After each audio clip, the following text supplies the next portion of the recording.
ओम शांति। ब्रह्मा कुमार जगदीश भाई जी, सेवा, तपस्वी जीवन और विरासत की दिव्य स्मृतियां। आज 12 मई को हम ब्रह्मा कुमार जगदीश चंद्र जी, जिन्हें प्यार से जगदीश भाई के नाम से जाना जाता है, आज के दिन उनको हम 25वें स्मृति दिवस पर श्रद्धा पूर्वक याद कर रहे हैं। उन्होंने एक ऐसा जीवन जिया जो परमात्मा की व्यक्तिगत खोज से शुरू होकर ज्ञान, लेखन, शिक्षण, संगठन और विश्व सेवा के माध्यम से सेवा का एक इंस्ट्रूमेंट बनने तक पहुंचा।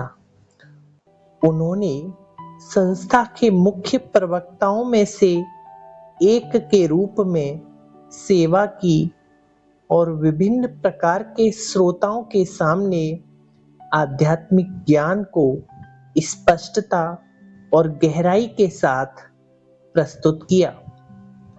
उन्होंने ब्रह्मा कुमारी द्वारा सिखाए गए राजयोग, ध्यान, मानवीय मूल्य और आध्यात्मिक ज्ञान पर हिंदी, अंग्रेजी और उर्दू में 200 से अधिक पुस्तकें लिखी। उन्होंने ज्ञानामृत, द वर्ल्ड रिन्यूअल और प्योरिटी जैसी पत्रिकाओं के मुख्य संपादक के रूप में कार्य किया और वे इंडियन एडिटर्स गिल्ड के सदस्य भी थे।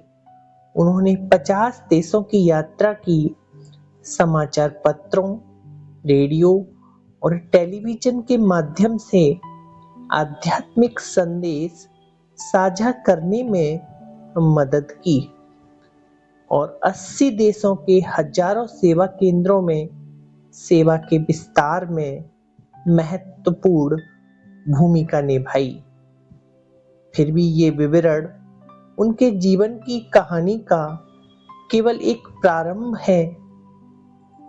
ये उनकी सेवा की व्यापकता को तो दर्शाते हैं, लेकिन उस आंतरिक यात्रा को नहीं जिसने इसे आकार दिया। गहन चिंतन, मंथन, अनुशासन और ईश्वरीय सेवा के प्रति पूर्ण समर्पण की एक यात्रा। ऐसा जीवन एक पल में नहीं बनता और नहीं ऐसी गहराई एक पल में प्रकट होती है। तो कैसे वे अपने जीवन के प्रारंभिक युवावस्था में ब्रह्मा कुमारी के संपर्क में आए और ईश्वरीय सेवा के इतने महान माध्यम बने। इस यात्रा को समझने के लिए हमें वहीं वापस जाना होगा जहां से यह सब शुरू हुआ था। भगवान की खोज में आकार लेता उनका बचपन।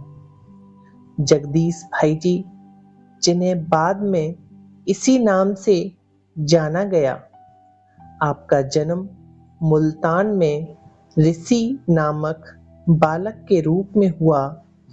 बचपन में ही आपका नाम स्वभाव से झलकता था। आपके अंदर न केवल ईश्वर से मिलने की गहरी तड़प थी, बल्कि आत्मा की जागरूकता में स्थिर होने और स्व का अनुभव करने की भी प्रबल इच्छा थी। यह कोई साधारण धार्मिक रुचि नहीं थी। उन्होंने बड़ी सहजता से यह निर्णय ले लिया था कि परमात्मा प्राप्ति ही उनके जीवन का सर्वोच्च लक्ष्य है। इसलिए जहां कहीं भी सत्संग, धार्मिक सभा या आध्यात्मिक चर्चा होती, वे वहां पहुंच जाते। 12 वर्ष की आयु से ही उन्होंने शास्त्रार्थों में भाग लेना शुरू कर दिया था। वे संतों, योगियों और आध्यात्मिक गुरुओं से मिले, भारतीय दर्शन, वैदिक संस्कृति व विभिन्न विश्व धर्मों की शिक्षाओं का अध्ययन किया। उन्होंने भक्ति मार्ग के कई नियमों का पालन किया। रात को 2 बजे उठना, स्नान, पूजा अर्चना, शास्त्रों का अध्ययन, तीर्थों की यात्रा और दूसरों द्वारा सुझाए गए तरीकों को अपनाना। वे केवल जानकारी नहीं खोज रहे थे, बल्कि वे परमात्मा को अनुभव करने की सच्ची विधि की तलाश में थे। शायद ही ऐसा कोई प्रमुख शास्त्र शेष रहा हो जिसे उन्होंने न पढ़ा हो, और शायद ही उस समय का कोई महत्वपूर्ण धार्मिक विचारक हो जिससे उन्होंने इस बारे में बात करने की कोशिश न की हो। इन सब के पीछे उनके मन में सदा एक ही सरल और शक्तिशाली प्रश्न था, मैं वास्तव में परमात्मा से कैसे मिल सकता हूँ। यह एक खोज थी जो असहनीय हो गई। किसी आत्मा की यात्रा में कुछ ऐसे पल आते हैं जब उनके अंदर की तड़प व खोज इतनी तीव्र हो जाती है कि साधारण जीवन अधूरा लगने लगता है। जगदीश भाई जी ने अपनी इस अवस्था का वर्णन करते हुए कहा है, उन्हें ऐसा महसूस होता था जैसे वे एक कमरे के भीतर बंद हैं और वहां से मुक्त होना चाहते हैं। कभी कभी यह तड़प इतनी बढ़ जाती थी कि वे स्वयं से पूछते थे, भगवान मुझे क्यों नहीं मिलते हैं। एक समय पर आकर यह आंतरिक खिंचाव इतना प्रबल हो गया कि उन्होंने बिना किसी को बताए घर से दूर हैदराबाद, सिंध और कराची की ओर निकल पड़े, यह सोचकर कि शायद उन्हें वह मिल जाए जिसे वे खोज रहे हैं। वे वहां 3-4 दिनों तक रहे। वहां उन्होंने सफेद वस्त्रों में कुछ महिलाओं को देखा, लेकिन बाहरी तौर पर उन्हें कुछ भी स्पष्ट नहीं हुआ। फिर भी उनके मन को गहराई में कुछ सूक्ष्मता से ऐसा महसूस हुआ, ऐसा एहसास हुआ जैसे उनकी तलाश का जवाब यहीं कहीं है। भले ही उस वक्त इसे पूरी तरह समझ नहीं पा रहे थे, इसलिए वे घर तो लौट आए, पर उनके मन में सवाल शांत नहीं हुए। बाद में राजनीति विज्ञान की कुछ पुस्तकों के माध्यम से उन्होंने सिंध की ओम मंडली, जिसे अब ब्रह्मा कुमारीज कहा जाता है, के बारे में पढ़ा और फिर लोगों से इसके बारे में पूछना शुरू किया। जीवन का वो निर्णायक मोड़ आया। वर्ष 1952 में उनकी इस आंतरिक खोज को एक दिशा मिली। ओखला में अपने टीचर्स ट्रेनिंग के दौरान उन्होंने थियोसॉफिकल सोसाइटी के कार्यक्रम में भाग लिया, जहां ब्रह्मा कुमारी बहनों को भाषण देने के लिए आमंत्रित किया गया था। यद्यपि वे उनकी भाषा पूरी तरह से नहीं समझ पा रहे थे, क्योंकि उसमें सिंधी लहजे का समावेश था, फिर भी शब्दों से परे कुछ ऐसा था जो उनके दिल को छू गया। वहां एक सूक्ष्म आध्यात्मिक खिंचाव था, एक ऐसा एहसास जिसे वे समझा नहीं सकते थे, लेकिन अनदेखा भी नहीं कर सकते थे। उनके भीतर कहीं न कहीं यह महसूस हुआ कि उनकी खोज का उत्तर यहाँ मिल सकता है। भाषण के बाद प्रश्न पूछने की परंपरा थी। जगदीश भाई जी खड़े हुए और उन्होंने पूछा, आज आपको व्यावहारिक राजयोग सिखाना था, लेकिन आपने केवल व्याख्यान दिया। इसके बाद हॉल को मेडिटेशन के सत्र के लिए तैयार किया गया। दादी जानकी जी ने राजयोग पर संक्षिप्त स्पष्टीकरण दिया और एक व्यावहारिक योग सत्र कराया। जब वह समाप्त हुआ तो उन्होंने हाथ उठाया और कहा कि पहली बार उन्होंने पूर्ण एकाग्रता का अनुभव किया है। इस समय तक उनकी आंतरिक खोज उस चरम बिंदु पर पहुंच चुकी थी जहां प्रतीक्षा करना अब संभव नहीं था। इसी मोड़ पर वे ब्रह्मा कुमारी सेंटर पर पहुंचे, जहां पर राजयोगिनी दादी जानकी जी और दादी कुंज जी उन्हें ईश्वरीय ज्ञान में लाने के निमित्त बनी। लेकिन दिल्ली में कमला नगर सेंटर की दूरी भी कम नहीं थी। फिर भी जगदीश भाई दूर से अक्सर साइकिल चलाकर सिर्फ राजयोग कोर्स करने आते थे। यह उनके लिए कोई पुरुषार्थ नहीं था, यह तो उनकी वर्षों पुरानी खोज और तड़प का उत्तर था।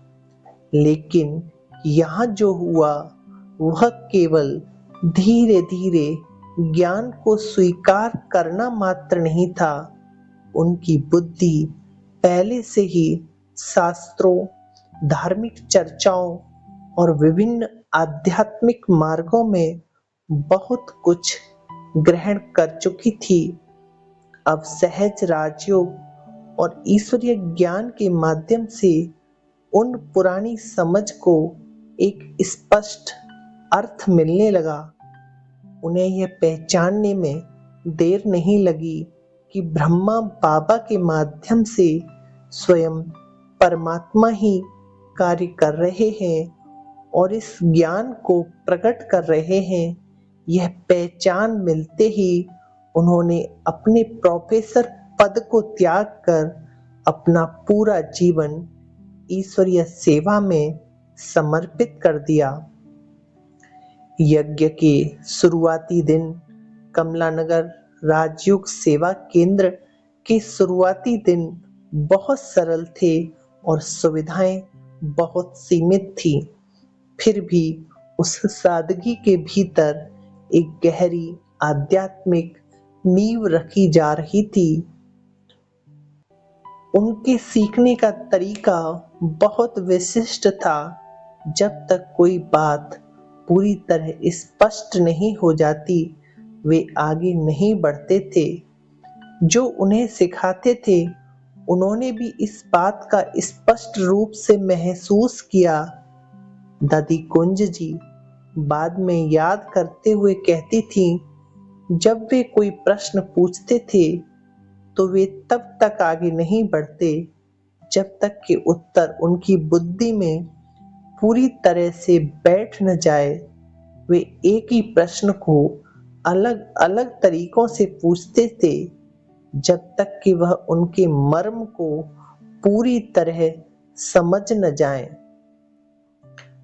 दादी जी एक ऐसी ही घटना को बड़े चाव से याद करती हैं। उन दिनों राजयोग कोर्स शुरू करने से पहले छात्रों से एक फॉर्म भरवाया जाता था। जब आत्मा के परमपिता का नाम लिखने की बात आई तो वे कुछ क्षण के लिए रुक गए। उन्होंने गहराई से सवाल किया, यदि आत्मा और परमात्मा दोनों अनादि हैं तो एक पिता कैसे हो सकता है? आखिर दादी ने कहा, आत्मा तो अनादि है और अविनाशी है, मगर जब पतित बन जाती है तो पावन कौन बनाता है? जो रिजोनेट करता है वही इसको रीबर्थ देता है। बस उस लाइन पर वह कन्विंस हो गए और ये प्रश्न किसी असंतुष्टता के कारण नहीं थे, नहीं यह कोई संदेह था, बल्कि सत्य को पूरी तरह से समझने का प्रामाणिक प्रयास था। 5वें दिन जब वे क्लास के लिए आए तो बहनें एक लेख का उत्तर तैयार करने में व्यस्त थीं, जिसमें संस्था के बारे में कुछ गलतफहमी फैलाई गई थी। ऐसा लगा कि उनका कोर्स स्थगित करना पड़ सकता है।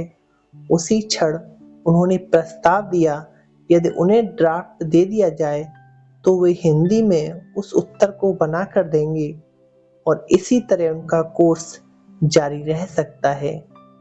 यह एक छोटी सी शुरुआत थी, लेकिन इसने उनकी सेवा के योगदान का आरंभ कर दिया।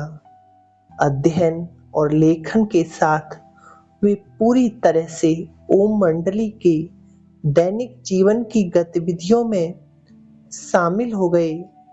संसाधन सीमित थे, फिर भी वहां आध्यात्मिक परिवार में अपनेपन की आत्मीयता थी। वे हर उस तरीके से सेवा करते थे जिसकी आवश्यकता होती थी। सुविधाओं की व्यवस्था करना, दैनिक गतिविधियों में सहयोग देना और जहां भी संभव हो मदद करना। इसके अलावा उन शुरुआती दिनों में जगदम्बा सरस्वती और ब्रह्मा बाबा के साथ उनकी निकटता भी गहरी होती गई। उन्हें उनकी प्रत्यक्ष पालना मिली, न केवल संवाद के माध्यम से बल्कि ऑब्जर्वेशन द्वारा भी। उन्होंने देखा कि बाबा कैसे बोलते थे, कैसे सेवा करते थे, सभी को स्नेह देते थे, कैसे साधारण तरीके से रहते थे और कैसे ज्ञान को व्यावहारिक बनाते थे। ब्रह्मा बाबा के संस्कार उनके भीतर गहराई से समा गए। तभी एक संजय का उदय हुआ।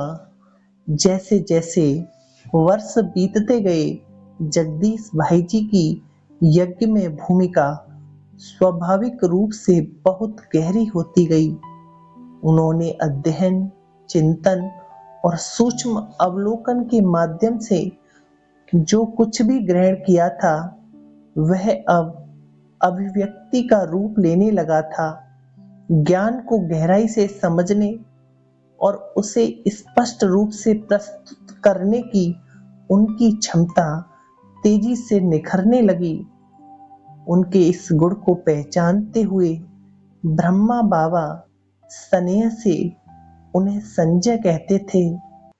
महाभारत में संजय को दिव्य दृष्टि प्राप्त थी और वे उन घटनाओं का स्पष्ट वर्णन कर सकते थे जिन्हें दूसरे नहीं देख सकते थे, और कहते थे उनकी बुद्धि 7 फुट लंबी है। यह उनके द्वारा निभाई गई भूमिकाओं में स्पष्ट रूप से दिखता था। एक ऐसा व्यक्ति जो गहराई से देख सकता था, ज्ञान का मंथन कर सकता था और दूसरों के लिए उसे स्पष्टता के साथ व्यक्त कर सकता था। ब्रह्मा बाबा के साथ उनका अटूट संबंध ही हमेशा हर सेवा का केंद्र रहा। उन्होंने जो कुछ भी लिखा, बोला या योजना बनाई वह उसी संबंध से उपजा था। उनकी बुद्धि न केवल कुशाग्र थी, बल्कि उससे भी महत्वपूर्ण बात यह थी कि वह ईश्वर के प्रति संपूर्ण रूप से समर्पित थे। साहित्य के माध्यम से ईश्वरीय संदेश, आध्यात्मिक जागृति का आधार। उन शुरुआती वर्षों में जब हिंदी में साहित्य अभी भी सीमित था, एक ऐसे व्यक्ति की आवश्यकता थी जो ज्ञान को एक लिखित स्वरूप दे सके। जगदीश भाई जी धीरे से इसका माध्यम बन गए। एक बार उन्होंने एक पुस्तक लिखी, तब ब्रह्मा बाबा ने कहा कि दिल्ली सेवा केंद्र की बहनें उसे पढ़कर अपने सुझाव दें। एक एक करके 12 बहनों ने अपने अनुभव के आधार पर पुस्तक की समीक्षा की। हर सुझाव के बाद जगदीश भाई पूरी पुस्तक को फिर से अपने हाथों से लिखते थे। यह काम कई बार हुआ, फिर भी उन्होंने कभी असंतोष नहीं किया और न ही अपनी लिखी हुई बातों से लगाव रखा। इस प्रक्रिया से बाबा उनके अंदर धैर्य, सरलता, सम्मान और सेवा को सबसे आगे रखने की भावना विकसित कर रहे थे। बाद में मधुबन में बाबा ने उनसे वही पुस्तक प्रकाशित करने को कहा जो उन्होंने सबसे पहले लिखा था। ब्रह्मा बाबा ने उन्हें वरदान देते हुए कहा, अब से उन्हें अपनी पुस्तक के लिए किसी की स्वीकृति की आवश्यकता नहीं है। उनकी यही निरहंकारिता और आज्ञाकारिता उनके लिए एक वरदान बन गई। उस समय से लिखने से पहले वे कुछ पलों के लिए परमात्मा को याद करते थे, ताकि परमात्मा उनका मार्गदर्शन कर सके। यह दर्शाता था जगदीश भाई जी की बुद्धि कितनी समर्पित थी। उन्होंने आध्यात्मिक प्रदर्शनियों के लिए सामग्री तैयार करना, लेख लिखना, प्रकाशनों में योगदान देना शुरू किया। अक्सर वे पहले हिंदी में लिखते थे, जिसके बाद उसका अनुवाद करके आगे भेजा जाता था। उन्होंने कुंभ मेले के लिए साहित्य तैयार करने में भी मदद की, जो उनके पहले प्रमुख लेखन योगदानों में से एक बना। राजयोग के अपने गहरे अध्ययन और अनुभव के आधार पर जगदीश भाई ने उन विषयों को समझाने पर कार्य किया जिन्हें अक्सर सूक्ष्म माना जाता था। आत्म चेतना, परमात्म चेतना, याद, कर्म दर्शन आदि से उनके लेखन की पहुंच व्यापक हो गई। उन्होंने संस्थाओं के लिए साहित्य का एक विशाल भंडार तैयार किया। कई लोग जो उनसे व्यक्तिगत रूप से कभी नहीं मिले, वे उनकी लेखनी से प्रभावित होकर संस्था के संपर्क में आए। सेवा का विस्तार विश्व स्तर पर पहुंच गया। जगदीश भाई का योगदान लिखित पन्नों से, जहां उन्होंने पहली बार संस्था के बारे में एक गलतफहमी को उत्तर को परिष्कृत करने में मदद की, सार्वजनिक और संगठनात्मक जिम्मेदारियों के व्यापक क्षेत्रों तक पहुंच गया। वे संस्था के प्रमुख वक्ताओं में से एक बन गए। धीरे धीरे वे सेवा के नए रूपों की योजना बनाने में भी गहराई से शामिल हो गए।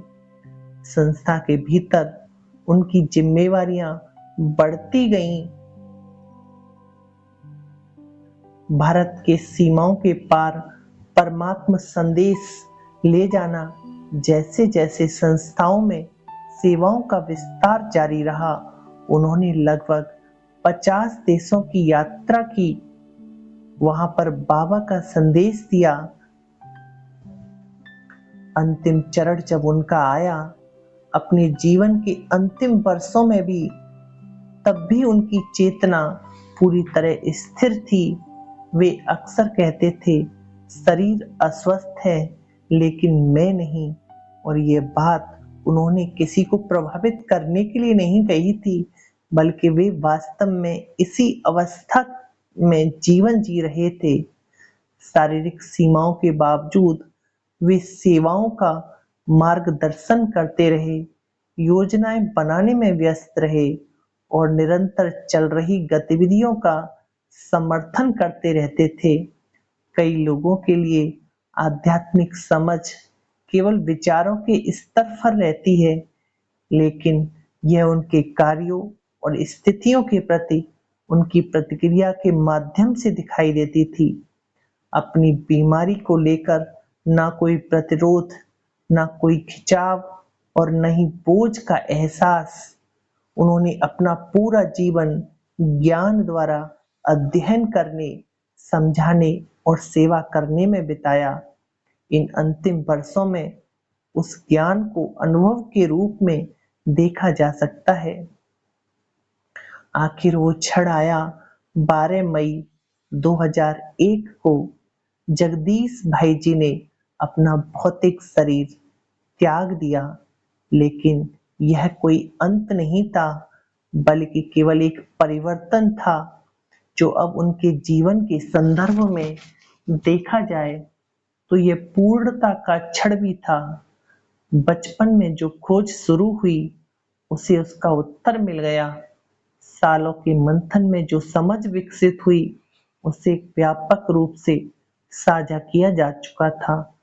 एक छोटे से सेंटर से जो सेवा शुरू हुई वह कई देशों तक पहुंच चुकी थी। आज उनकी उपस्थिति केवल यादों तक सीमित नहीं है, यह उनके द्वारा साझा किए गए ज्ञान, उनके द्वारा रचे गए साहित्य और आध्यात्मिक समझ में उनके द्वारा लाई गई स्पष्टता के माध्यम से जारी है। उनके शब्द आज भी मार्गदर्शन करते हैं। उन्होंने कई शिक्षकों और वक्ताओं को भी आकार दिया, प्रेरित किया, जो इस समझ को आगे बढ़ा रहे हैं। जगदीश भाई जी को याद करना न केवल उनके कार्यों को पीछे मुड़कर देखना है, बल्कि उस जीवन पर चिंतन करना जो अंत तक ईश्वरीय सेवा के प्रति पूर्ण रूप से समर्पित रहा। क्या हो यदि हमारी खोज भी उतनी ही ईमानदार हो जाए, हमारी बुद्धि उतनी ही समर्पित हो जाए और हमारा जीवन ईश्वरीय सेवा में उतना ही उपयोगी हो जाए। राजयोगी ब्रह्मा कुमार जगदीश चंद्र भाई जी ऐसी महान आत्मा को हम सभी ब्राह्मण परिवार श्रद्धांजलि, पुष्पांजलि, सत सत नमन करते हैं। ओम शांति, ओम शांति।